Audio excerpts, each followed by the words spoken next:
Set up and working in early December by setting it on a wire mesh to deter animals.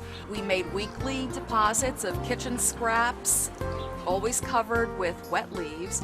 And one day I came out and found that the lid was ajar and there was a whole line of tracks up the compost bin, which let me know that our family of raccoons were again making their visits to the backyard.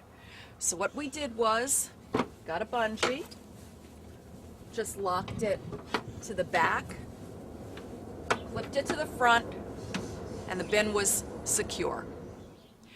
Let's take a look at what's been going on in the bin over the last 3 winter months. We can see that things have been breaking down even though it's been through the winter. We add our greens as we've been doing all along. And I'm going to turn it to work these greens in and to give the contents some air, which we need. You see that steam coming up? Even though it was 30 degrees this morning, there's heat here which shows that the contents are cooking and on their way to becoming humus.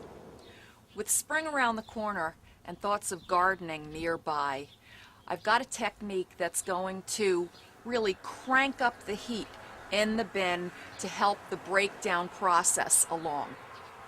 We live near stables, and yesterday we went and got some of the horse stable bedding, which is straw that adds in air, wood shavings, and horse manure that adds in a lot of heat. I'm mixing in this whole bucket of horse bedding and manure to speed up the decomposition process. I'm covering up the bin and letting everything settle and work down on its way to becoming humus. I'm Hauck-Lawson, Master Composter.